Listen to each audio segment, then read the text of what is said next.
that got lost. You're the letter from Jesus on the bathroom wall. Your mother's superior with only a bra. You're the same, you're the same, you're the same kind of bad as me. You're the same kind of bad as me.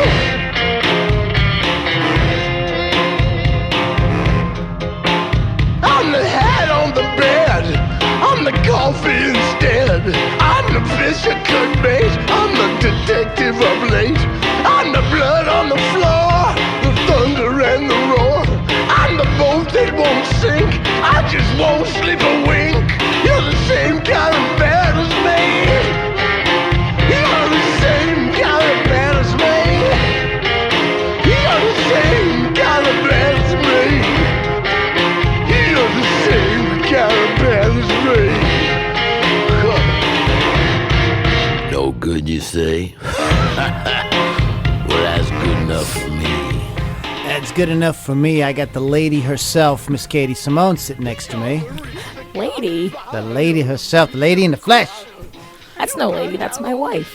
That's no lady, that's Katie Simone. Hi guys, you're with the Loudini Rock and Roll Circus. Lou Lombardi, a.k.a. Loudini, and Miss Katie Simone, the lovely lady that I have the pleasure of sitting down each week and just talking about music with. I mean, like, isn't that just like the cool, like, what more could you ask for? Sit around, have a few drinks, and talk about music. Thanks, Lou. I'll give you your check once we're done recording this. Oh, goodness gracious. Anyways, it is Loudini Rock and Roll Circus. That is LoudiniRockandRollCircus.com. We are, exciting news. If we haven't already, but we will be very soon going to 3 interviews every week now because we're just getting too darn many of them. So, guys, stay tuned for that at LoudiniRockandRollCircus.com. You want to check with that? Also, every Saturday, new music podcast, and that's what you're listening to today.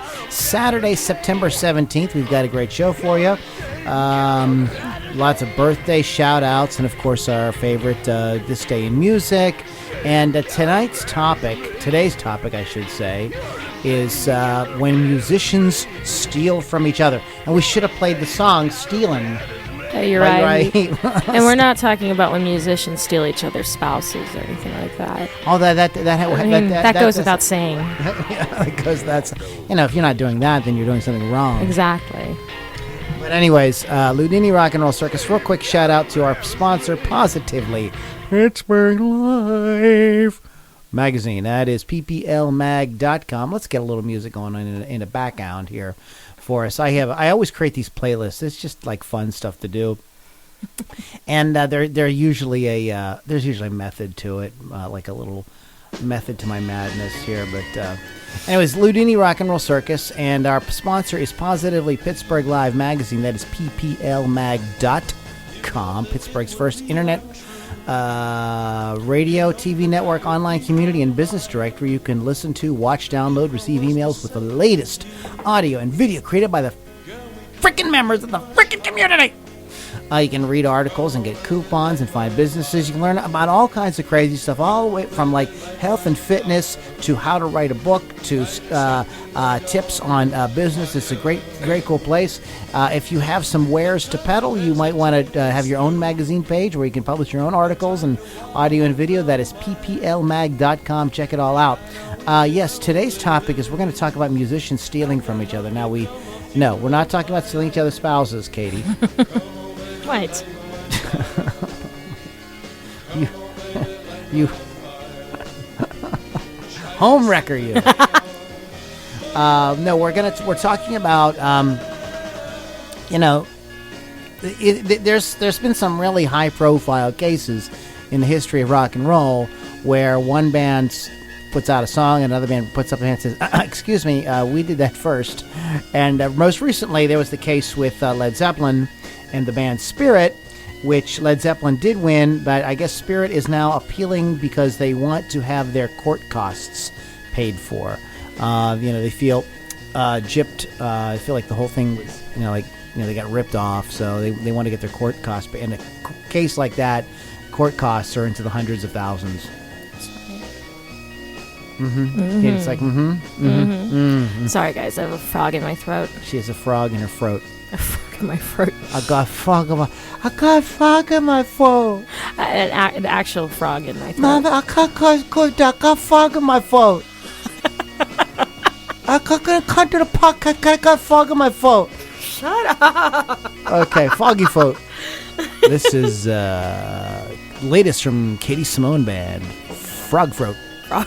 Tell you and Jeff need to sit down and write a song called Frog Throat. Frog Throat? Frog Throat. Who's Jeff?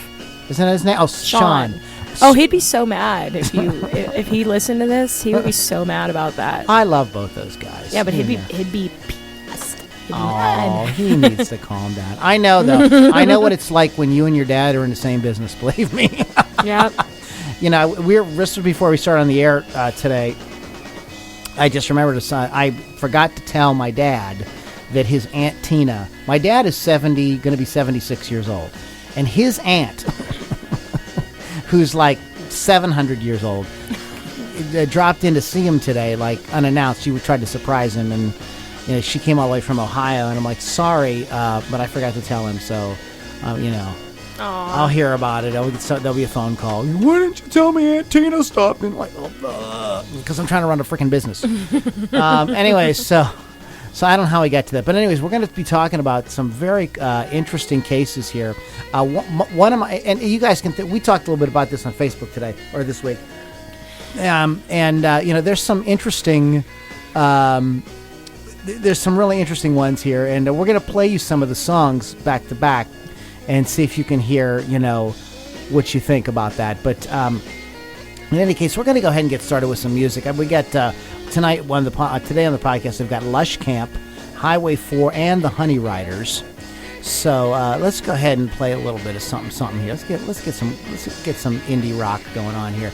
Why is there's my button? My button wasn't working. I can't stand it. I told you to stop talking about your button on the air. I know, these things happen, but now I'm getting the little spinny thing. Here we go. Okay, this is a band called Lush Camp. They're very cool guys. I got to interview Paul Martell from Lush Camp recently, and this is called Hardway. I said hard. Hardway, Lush Camp on the Loudini Rock and Roll Circus. Lush Camp, Hardway on the Loudini. Oh, the computer's being like a little wiener today. I don't know. There we are.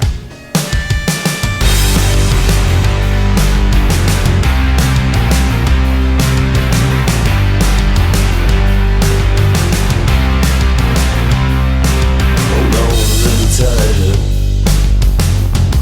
This is bound to be right. I got money on the table. She got fever in her eyes. Well, could you blow me a baby, 'cause we both wanna play. Even sinners get lucky when you catch your right kind of play.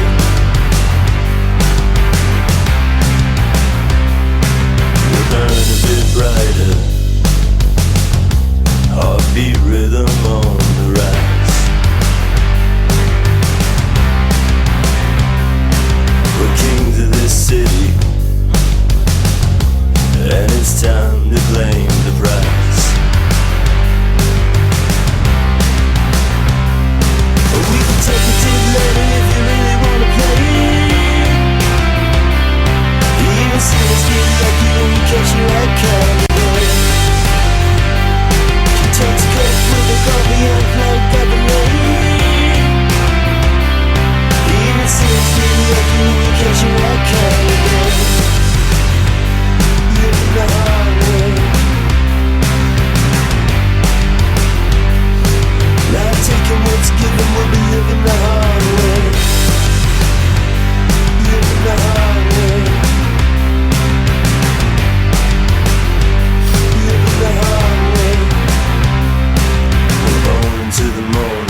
right, that is Lush Camp.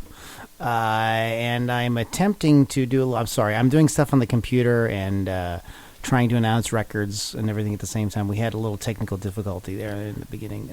That's because you watch too many dirty movies. I know. This is a dirty movie computer. Anyways, Lush Camp.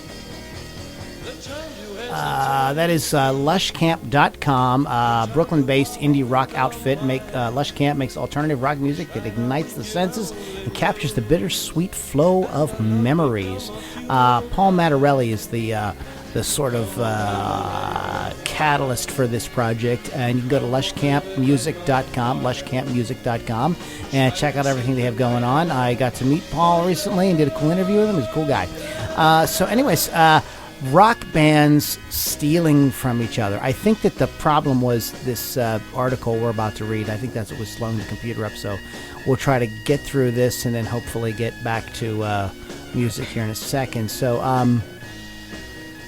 there's a whole list of them here, from Ray Parker Jr. and Huey Lewis to Vanilla Ice and David Bowie. But this is the most tragic one, I think, and that is John Fogerty versus Creedence Clearwater Revival. And for those of you that may not know this, John Fogerty was Creedence Clearwater Revival. Now here's the controversy. It's this song right here.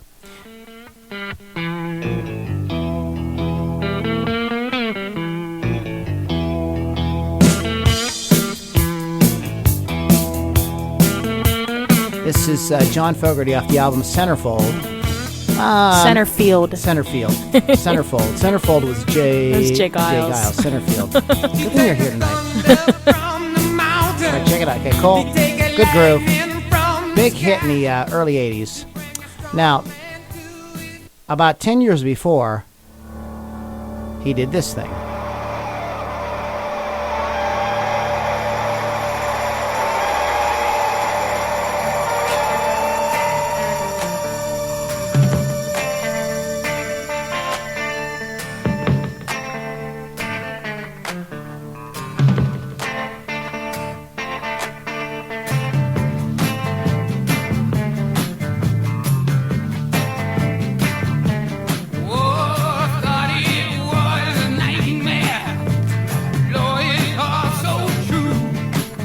Okay, Run Through the Jungle. That's Creedence Clearwater Revival. Now we're just pulling that off their best album. So here's what happened. In 72, Fogerty split with Creedence Clearwater Revival and their album and their label Fantasy Records. And so there was so much anger and frustration between the record label, the band, and Fogerty when he released his chart-topping solo disc in 85. Centerfield, Fantasy Records filed a lawsuit claiming that the lead single, Old Man Down the Road, was stole from Run Through the Jungle, a song that he wrote and recorded with Creedence Clearwater Revival. So basically, the record label sued him for sounding too much like himself. Crazy, right? So the verdict, bringing his guitar to the courtroom witness stand, Fogerty aptly demonstrated that the two songs were in fact different compositions. The judge ruled in his favor. You know, and it's about time because Fogerty he was one of those artists that got really screwed by the record label in his early part of his career. So this was a great victory for him. But he countersued Fantasy Records to recoup his legal costs. The case went all the way to the Supreme Court. Rock and roll in the Supreme Court, Katie. How about that? You know, but before Fogerty won, he was awarded coverage for fees in both cases. Now, why does this matter? In addition to the sheer novelty of being sued for sounding too much like oneself, Fogerty's countersuit became the precedent-setting Supreme Court case that regulates how attorney fees are paid out to artists in copyright cases. There you go. I did not know. Now, this is a fun one. Surfin' USA and Sweet Little 16. You want to take a little sample here? We'll just we'll give this a quickie taste here. Pop back over to Napster, and there it is. Okay, now let's check this out. If everybody had an ocean across the USA, then everybody'd be surfing like California. You see them wearing their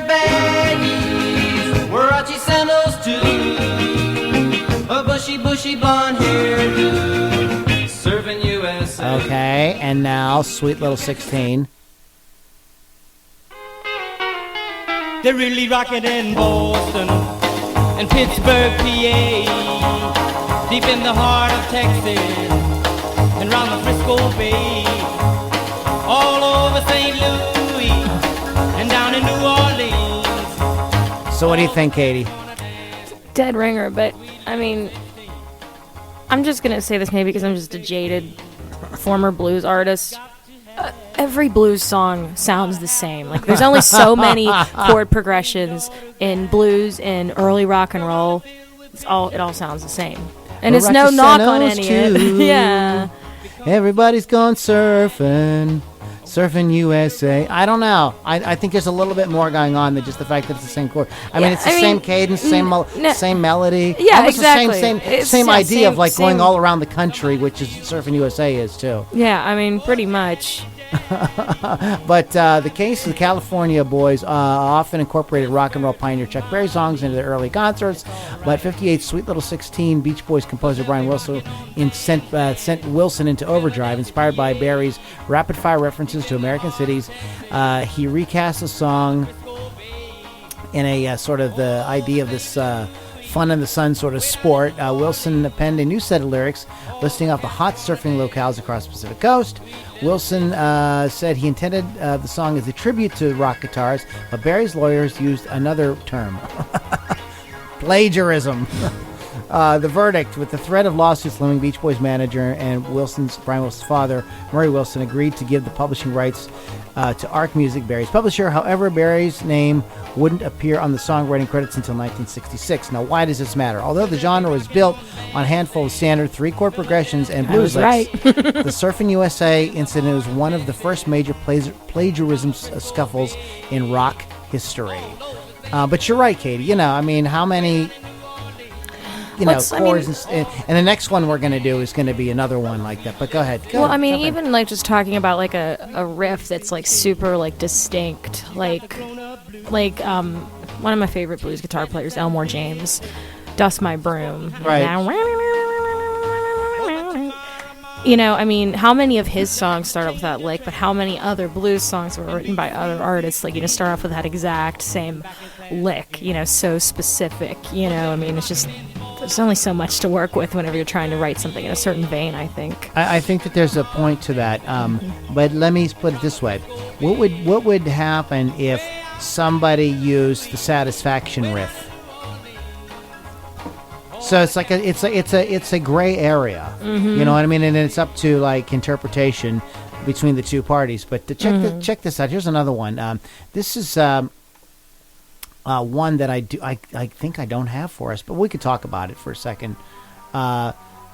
Speaking of stuff that sounds very similar, is the Led Zeppelin and Willie Dixon, "Bring It On Home," and then "Bring It On Home" by Sonny Boy Williamson, and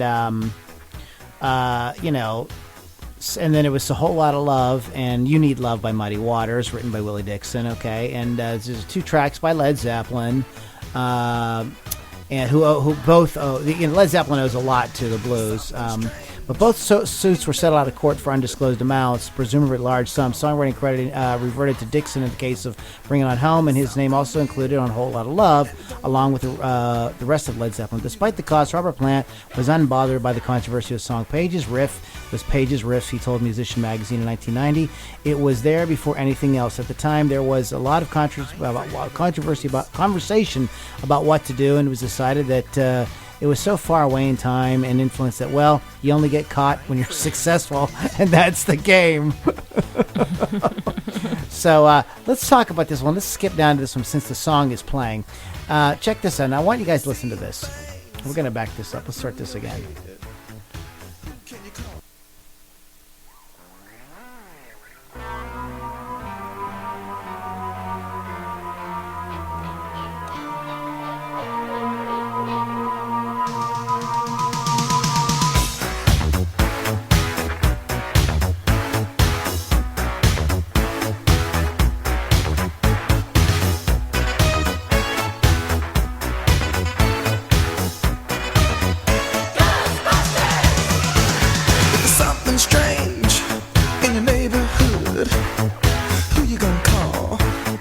Okay, and then this.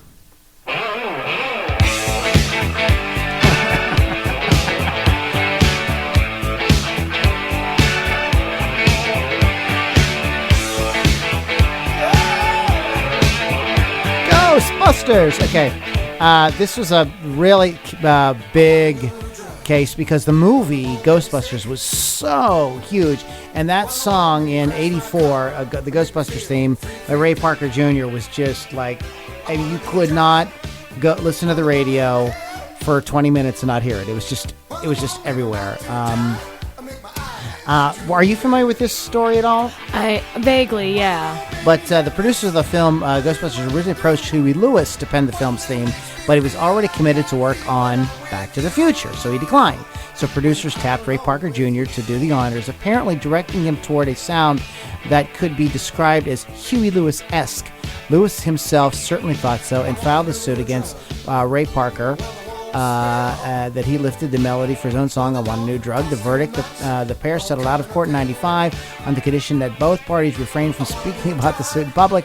All was well until Lewis unloaded about the settlement in 2001 on an episode of VH1's Behind the Music. Parker sued him soon after for breaching the confidentiality agreement. So wham, bam, like back and forth, man, throwing lawsuits at each other.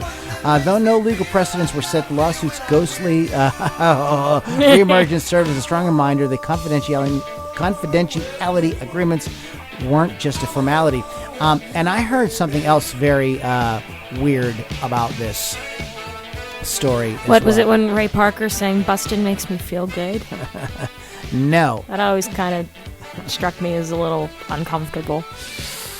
Here's something that's really uncomfortable though. When when they showed the film to Ray Parker, or bits of the film, they gave him a they don't call it a scratch track, but a sort of a reference track to say. Then they said, we want something like this, and the reference track was this. It was actually "I Want a New Drug" by Huey Lewis. Something like this, something exactly like this. Apparently, it's like, can you just record this song and put new lyrics? Yeah, that's it. Can you just do that? Nobody will be none the wiser. I know.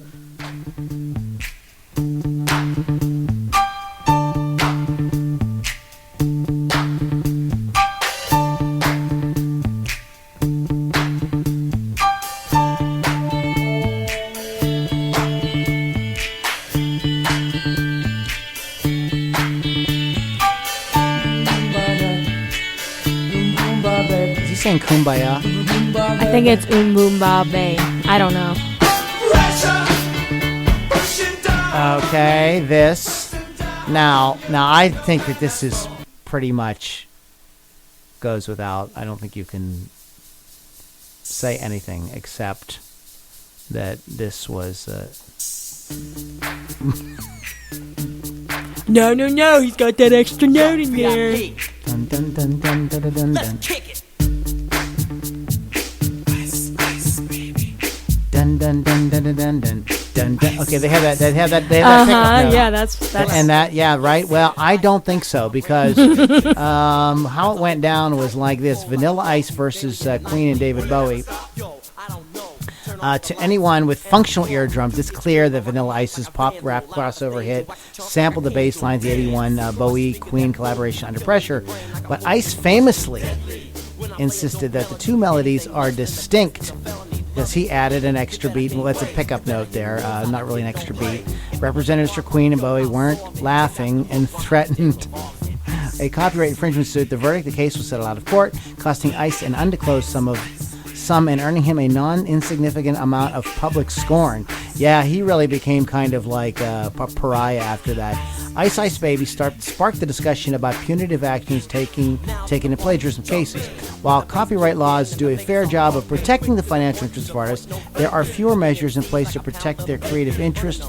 And in this instance, Vanilla Ice willfully used a classic hook without permission, and he paid the price for it. Some argue said it wasn't enough to make up for the potential credibility lost by Queen and David Bowie. I think that's grasping at straws, because the Queen and David Bowie are Queen and David Bowie, and nobody's going to think that this is the same thing at all. I mean, yes, he lifted the thing and he had to pay them royalties and everything, right. But for the idea that it somehow hurt Queen's reputation. Can I tell a great Vanilla Ice story? Ice, Katie.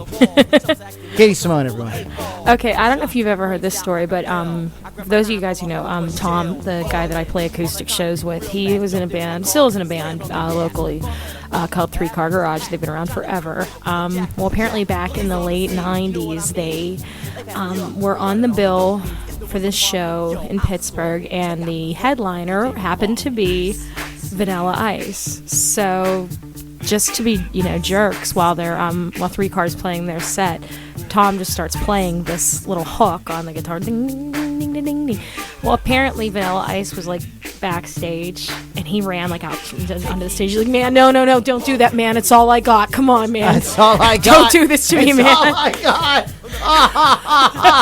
You'll have to, Lou, next time you see Tom, ask him for because he tells the story better than I do, but that's the long and short of it. It's hilarious. I tell you what. I'm going to tell you, we're going to do one more, then I'll tell you my Vanilla Ice story. I have a great Vanilla Everybody Ice. has one. Yes, because I opened for Vanilla Ice too about 10 years ago. Oh my gosh. Okay, and then there's this one here. This is the last one we're going to do because these are fun, but we're going to. Now there's this song by the Rolling Stones.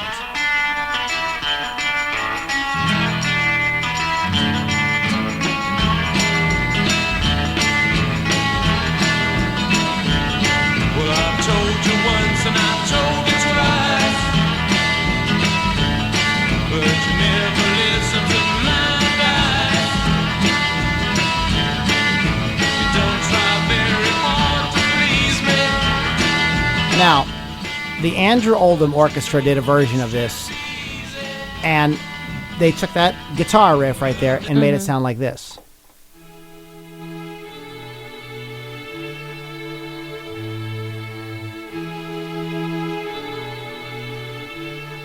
And then these guys called The Verve came along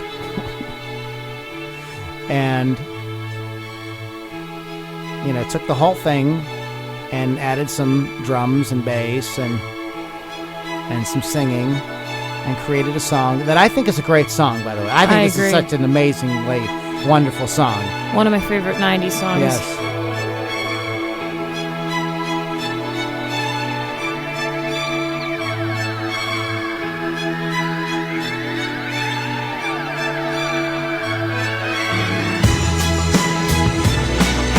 Just a beautiful song. Just great lyrics, great singing, just a fantastic. However, The Verve had a major smash with their dreamy Bittersweet Symphony. Vocalist Richard Ashcroft penned the song's lyrics, but the instrumental backing was partially sampled from a symphonic version of the Stones, the last time recorded in '65 by Andrew Oldham Orchestra. The band had originally agreed to license a 5-note segment for the recording for 50% of the royalties, but former Stones manager Alan Klein claimed The Verve voided the agreement by using a larger section than they agreed to. Note. ABKCO Records, Klein's holding company, filed a plagiarism suit on behalf of himself, the last time in songwriters, Mick Jagger and Keith Richards. The Verve forfeited all songwriting royalties. They just all right, because it was already a 50-50 split. So then,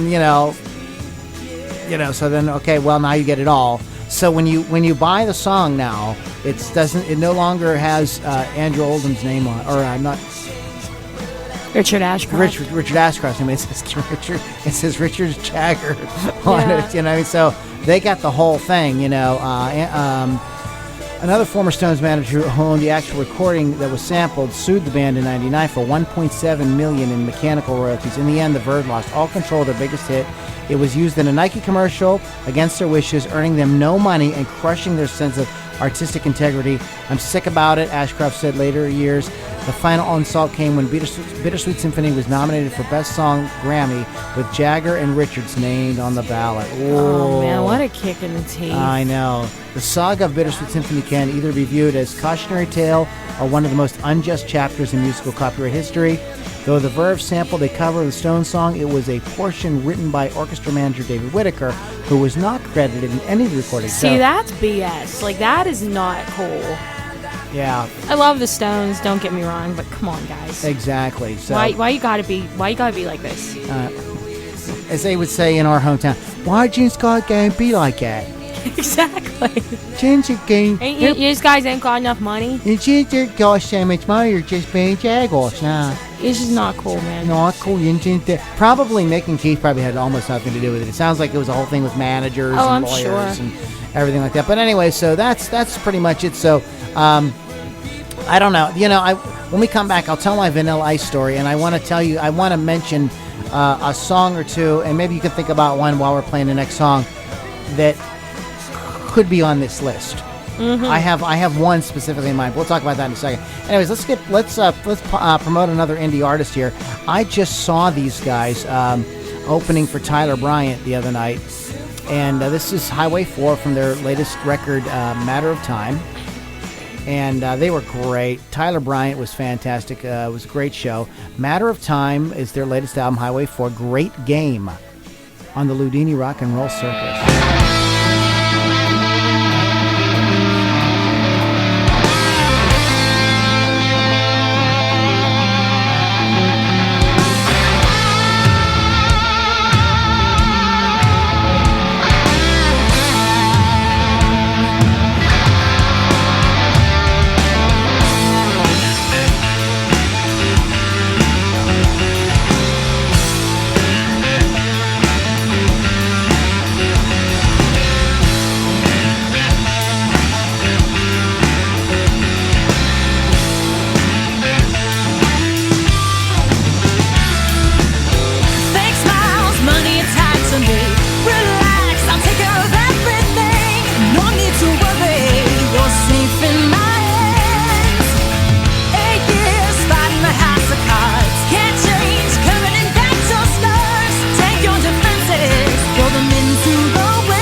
Highway 4 from their latest Matter of Time. And let me go ahead and that is highway4band.com. Like I said, I just caught them the other night at Diesel with Tyler Bryant and with the next band we're going to play, the Honey Riders. Get to that in a second. Real quick, there's a song that I think that you could, just off the top of my head, I was thinking about this today because as I was putting this podcast together, have you ever, in my opinion, Take the Money and Run by Steve Miller is Sweet Home Alabama? Yeah, I mean, and Werewolves of London, and then that Kid Rock song. Well, I mean, he kind of puts those together, but I mean, I always thought. I mean, when I heard "Go On, Take the Money and Run," "Sweet Home Alabama," it's the same cadence. It's a different key, but it's the same, chord. It's at 1-7-4, and the guitars the same kind of jangly guitar. I mean, but I've never heard anybody else talk about that. To me, those two songs are identical. You have anything on your mind like that? The one that came to mind to me was that song, it came out a couple years ago. It was by, I think, Lady Antebellum. It was a country song called "I Need You Now." It's 1:15, I'm all alone and I need you now. That one. Okay. "Eye in the Sky" by Alan Parsons. Yeah. And I'm not the only one who thinks that. I was like, holy hell, when I first heard it, I'm like, that sounds like an Alan Parsons tune. And then, sure enough, little Googling, there's plenty of other people that share that theory. There's a great video by a musical comedy troupe where they say, okay, we're going to play the biggest hits of the last 50 years in the next 5 minutes. And one guy has a guitar and the other two guys sing, and they do like all these songs starting from the 50s all the way up to the current using that progression 1-5-6-4, whatever. So I think like 1-6-4-5. Yeah, 1-6-4-5. Yeah, and they play the 50s progression. They play all these songs that have those, and they all go together. It's absolutely amazing, and it really kind of makes you think that like there really is only one rock song. Yeah, I mean, it's absolutely. I mean, even if you look at like any pop song, I mean, there's at least like every 6 months at least like 2 come out that have that same progression. Maybe in another key here and there, but I mean that's that kind of like waltzy kind of progression, Yeah, I know. Call it. Real quick, I want to give my my Vanilla Ice story. Was we opened for Vanilla Ice about 10 years ago, and it was us and them. An air band. An air band? Well, yes. What? An air band. It was I'm sorry if this offends some of you out there, but it was the absolute freaking dumbest. And that band, she's a DJ on one of those stations in Pittsburgh. She played too. Abby? Yeah, what's the name of her band? Fist Fight in the Parking Lot? Yeah, they were there. It was like one of their first gigs. They had just started. Okay. And we were all, us and her band were like embarrassed to be on a bill with a freaking air band. We were like, are you kidding? What is an air band? Like, explain this to me. They played music and jumped around and pretended like they were singing and playing. So they just lip synced? Not even really lip sync. It was very loose. Oh my god. It was mostly just. It was just. It was dumb. It was just, and we were. I know Abby's band was like they were. It was an early gig for them. They had just started, and we were both like, oh, you got to be kidding me. Oh, Lord. She probably would deny the fact that she was there that night, but I saw you, Abby. Oh man. They sounded really good, and we sounded good, but the whole thing was a cluster. It was just, and then Vanilla Ice came out, and it was him, a DJ, and a drummer, I think. Was that around the time when he released like the metal cover of Ice Ice Baby? Maybe. Yeah. That might have been around that time, So it was like mid-2000s. So anyway, that was a thing. Yeah. So that was my big Vanilla Ice story. Anyway, so maybe I shouldn't be so proud of that, but anyway, so just a little Paul McCartney just to kind of bring us back to reality here with David Gilmour on guitar. Do you know this song? I do. Yes, I do.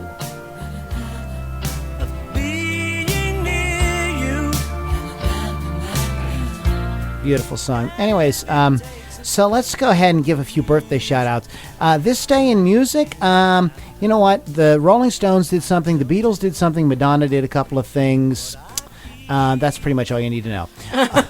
Because we're just going to, because we ran long on that last segment, so we're going to kind of skip this day in music. But we're going to do a few birthday shout-outs, and I just got to, because this guy, and I think you feel this way too, because this guy right here just, I think, has influenced so many people.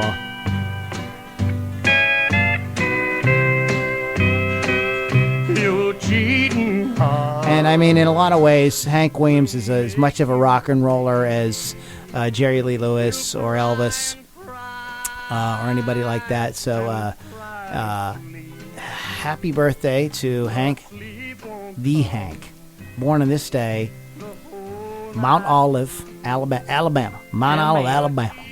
Born Hiram King Williams, American singer, songwriter, musician, regarded as one of the most important country music artists of all time. Probably one of the most important American musicians or artists of all time. Recorded 35 singles, 5 released posthumously. Placed him in the top 10 of the Billboard Country and Western Country. And what kind of music you play? We got both kind, country and Western. During his last years, Williams' consumption of alcohol, morphine, and painkillers severely compromised his professional life. Williams died at age 29 on January 1st, 1953. So 1923 to 1953. He didn't live too long, but he left a great legacy. And speaking of legacy, how about this?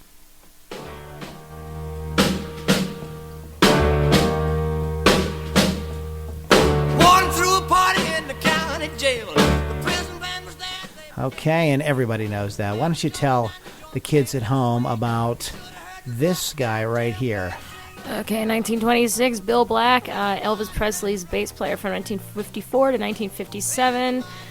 He was born on this day, 1926. Yeah. I mean, this is a cool collection. I don't know if you've ever heard this. This is called Elvis 56. It's a remastered collection of his songs from like the 56 to 57 era. Mm-hmm. And they sound really good. And you can, speaking of the bass, you can actually really hear the bass, which on the early 45s, the technology just really wasn't there to bring that out. I think that you like these guys a lot, don't you, Katie? Oh, just a little bit. Just a little. Oh, all right. And why don't you go ahead and tell the kids at home about Jim Hoder? He was born on this day in 1947. He played the drums on this track here, "Reeling in the Years" by Steely Dan, released in 1973 on "Can't Buy a Thrill," which was their first record. Right? First record. Well, you would know. You're the queen of the Dan. I'm telling you. I go through like different moods with the Dan though. Like sometimes I'll be like, yeah, I'm into Countdown to Ecstasy, or I'm into the Royal Scam, or you know what I mean. So like the chronological order of the albums, I sometimes get a little messed up on. But yeah. Now their sound evolved and changed and stuff. If for people that aren't real fans of them, it's kind of easy because Fagen's voice is so distinctive that it kind of put a stamp that like that's Steely Dan. But if you really listen to what's happening musically, like this is very different than something like Peg. Oh yeah, I mean they evolved. I mean on every record. But I mean the early Steely Dan stuff. I mean I think a lot of people pigeonhole Steely Dan into like just like an easy listening band from the 70s because of stuff like Reeling in the Years, like the stuff that you hear on like on the oldie stations at this point. And it's still great stuff. But I mean if you really dig deep into the Dan, I mean there's some incredible music, some incredible players on all of them. Okay, here's some Steely Dan trivia. Yes. Who was the original drummer for Steely Dan? The original one when they first got together and started jamming. I don't know. Tell me. Chevy Chase. Shut up. Nope. Shut up. I will not. Stop. I'm not stopping. Chevy Chase doesn't play the drums. And Steely Dan he did. This is a great song. Happy birthday to Fee Waybill, who I wish my name was Fee Waybill. That's a great name. This is one of the best 80s songs ever. Step right up and don't be shy, because you will not believe your eyes. She's right here behind the glass. She's a beauty, and this is really their sort of like big hit. White Punks on Dope was out a few years before this, but this is really the song that they're really known for. But yeah, Fee Waybill, happy birthday. Born on this day. What day was he born on? Born on this day, 1950. So this was this was their hit. White Punks on Dope was a hit in 77. So in 83 they popped back up there. They were kind of known for having naked dancers on stage. They were like out to put on like a really big show. So let's see if there's anybody else here we want to kind of mention real quick before we go. Anything jumping out at you? I'll play whatever you want out of this list. I mean, how can you top this song? I know. So anyway, so that's it. Happy birthday to all Yins guys out there, as they say in Pittsburgh. Speaking of great bands, great music, I love this song. When Jenny Sings, the Honey Riders on the Loudini Rock and Roll Circus.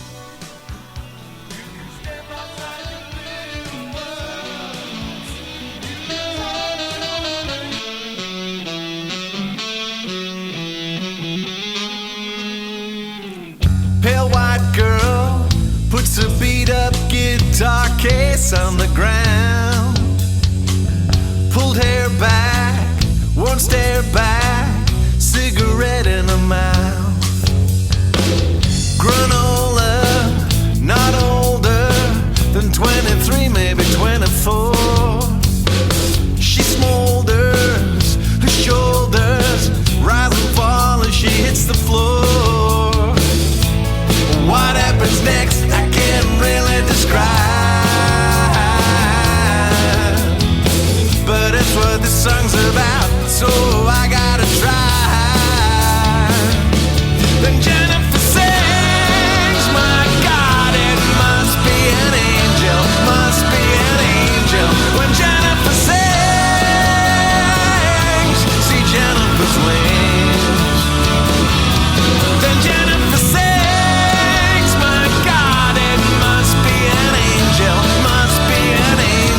then Jennifer sings, see Jennifer's wings. Her eyes bright, her skin white, stuck against a dark guitar. She strums chords, then strums more, every inch of a star. The room's still, we've all chills, perfect note after perfect note. She gazes, amazes, where have you been and where will you go? I didn't think I could be so moved, but I've been wrong before, and once again it is proved. Then Jennifer sings, my God, it must be an angel, must be an angel. When Jennifer sings, see Jennifer's wings. Then Jennifer sings, my God, it must be an angel, must be an angel. Then Jennifer sings, see Jennifer's wings.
Then Jennifer sings, my God, it must be an angel, must be an angel. When Jennifer sings,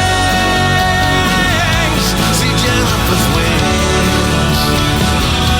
Then Jennifer sings, my God, it must be an angel, must be an angel. When Jennifer sings, see Jennifer's wings.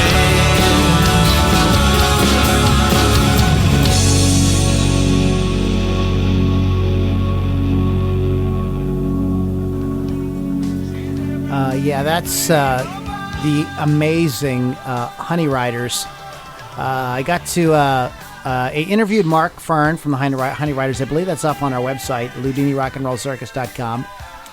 And that's from their album Tautology. When Jennifer sings, I woke up the other day, I woke up singing that song.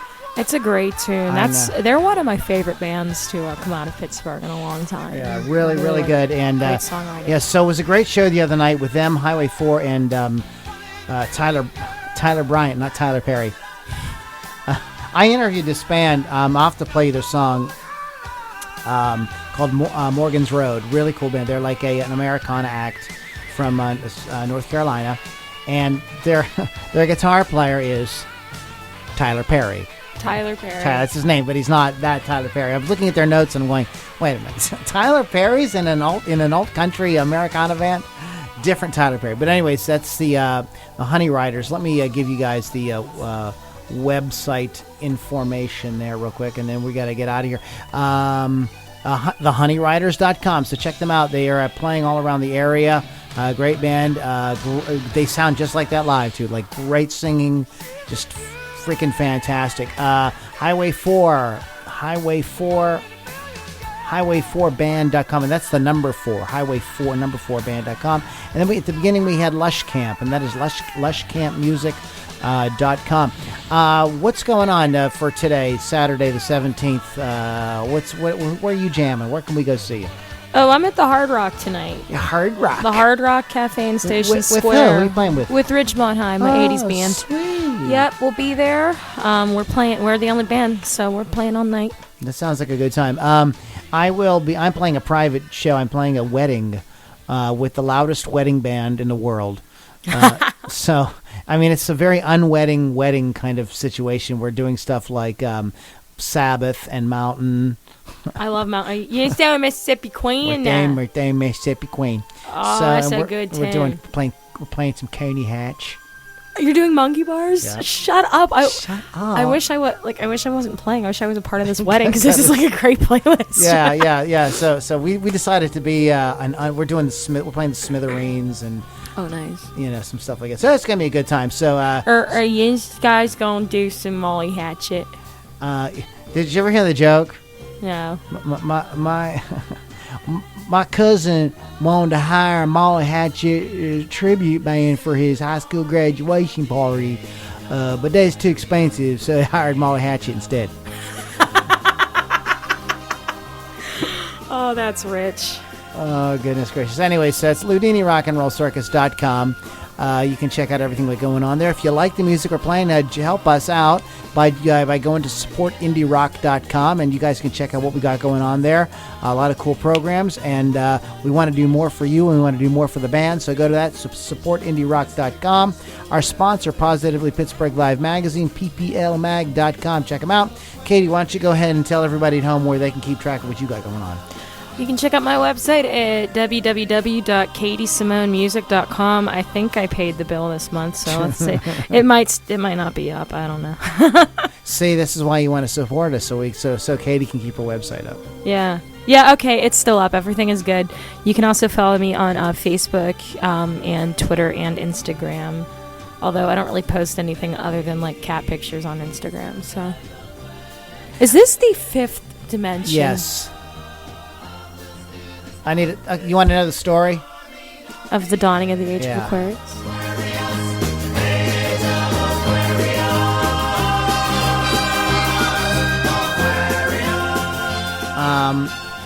Let me see here. Why do I have this in here? Let's see if there's notes. Because it's the dawning of the age of Aquarius. It's the dawning in the age of an aquarium. It's one of their birthdays. Is it somebody's birthday? It's one of their birthdays. Okay, so happy birthday to some guy from Lamont Macklemore. That's a mouthful. Say that 10 times fast. Macklemore. Born on this day in 1939, Lamont Macklemore, the fifth dimension. So if you're a flower child, you definitely know this thing. But anyways, guys, thanks so much for listening. We will be getting out of here, and catch us next week, where we will be doing a retrospective and some album tidbits on the Pretenders, their first record. So hope you guys enjoy that. Guys, thanks so much for listening, and be careful when you're writing those songs, guys. No stealing. It's bad. Noche Noche. Noche. Very, very bad. Any parting thoughts, Katie? One less egg to answer, one less bell to fry. Nice. On that happy note, I'll see you guys later.